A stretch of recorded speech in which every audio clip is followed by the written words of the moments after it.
does a lot of things defensively to, differently than most people do. Whether it be where they're switching, changing defenses, they got play 11 guys, mix in some zone, mix in some pressure. It's a tough preparation. I can tell you, I would tell you, I've been spending all week on them. Now, I think we're a tough preparation too. I think we're not a team that, because we're multiple also, I think Missouri benefited from the number of days. Now, it's tonight, it's tomorrow. We travel on Monday to go to Austin, Texas. So it's a shorter prep, and we'll get ourselves ready to go.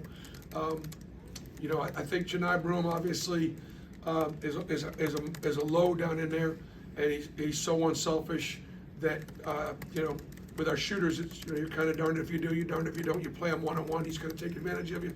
You go down and get him too often, he's going to kick it out, and we're going to beat you from three, and that's been a good combination. I'd like to do a better job with our transition offense and our transition defense if we can. I thought we did a pretty good job of defending Missouri and trying not to foul, just because those guys do a great job of getting to the line and driving into contact. And I thought we did a pretty good job. Again, that's been a factor for us this year. We're not fouling as much as we did a year ago, and yet we're still, being able to be aggressive. All right, Jacob and Nathan, and then for. You started SEC play 1-0 at home. I asked Janai and Cheney this question. I want to ask you the same. The difference in playing SEC ball at home versus going on the road for 2 straight games, a place you've never been, and then South Carolina team before you go back. I honestly don't think it's going to matter with us. I don't. I don't think it's going to matter that much in the league at the top. We're good enough to win every game on the road. We're good enough to lose every game at home.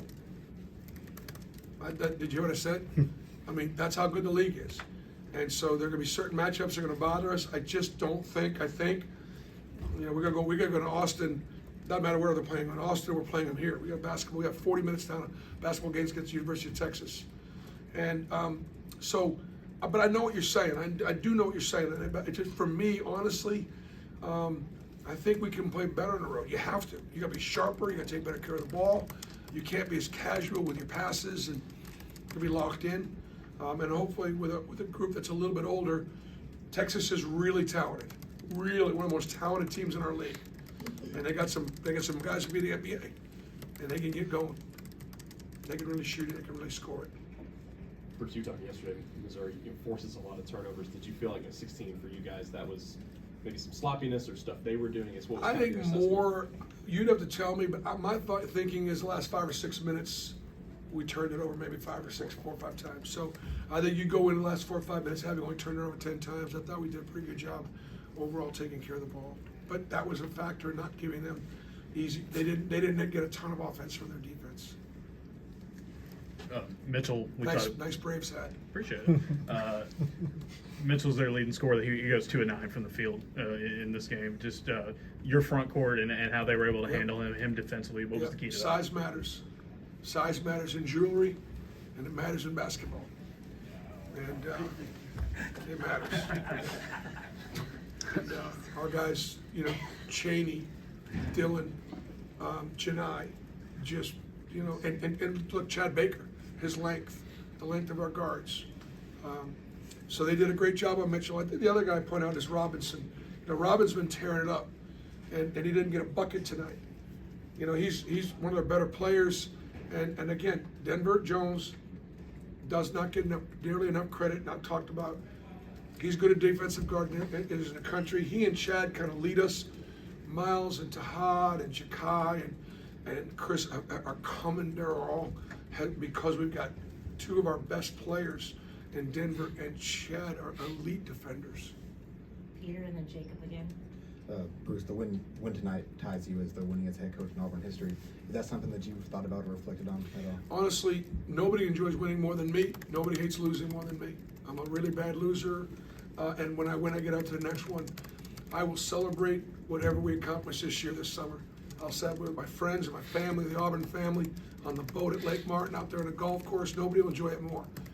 But you know me. You have to know I'm on to Texas and on to the next one. And the only thing I'd rather do on that is go, let's talk about Joel Eves, or let's talk about Sonny Smith, or Cliff Ellis, or some of the other great coaches that I get an opportunity to join because I'm the coach at Auburn right now.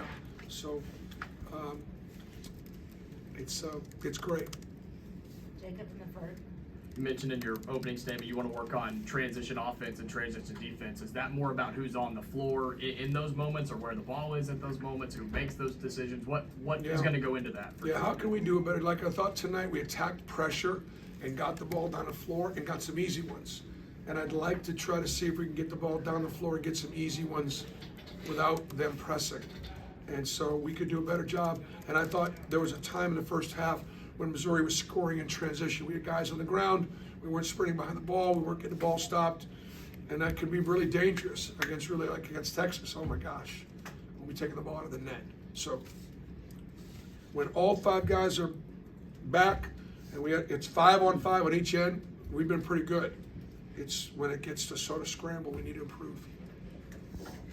Bruce Denver, 7 assists tonight. Not bad for a guy who's not a point guard by trade. Just his continued growth there has got to be something you're really pleased with. Yep. He's plus 17 on the plus minus chart. And, just super coachable, super family. His dad's harder on him than I am, and it's so interesting to see the difference sometimes that fathers can make.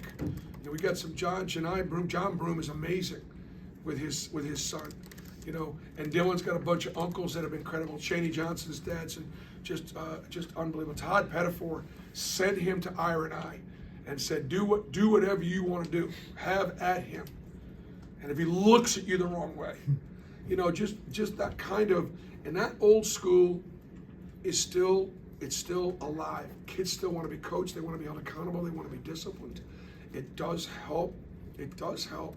I believe it helps our society when we have both parents in the home, if it can happen.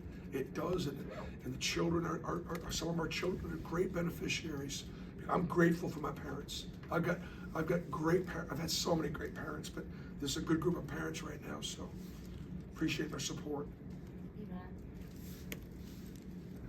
Bruce, you mentioned Chad Baker, but what does it mean to this team to continue to have him contributing on and off the ball? Yeah, to the point about, again, Derek Baker, who was a terrific pro himself, and as a coach, he's coached basketball. His last job was in the Dominican.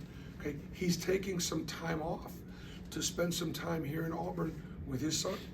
So he's putting his life on hold just to support his son. I think it's beautiful. I think it's a wonderful thing. Chad's a beneficiary of it. What happens when you play the best teams in your schedule? Everybody gets challenged. Chad Baker's one of our best players, pure and simple.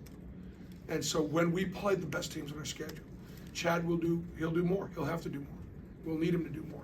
But even in a game like he takes 4 shots, makes 3 of them, but affects the game in so many other ways. He'll be there when we need him. Any more questions for Coach? You good?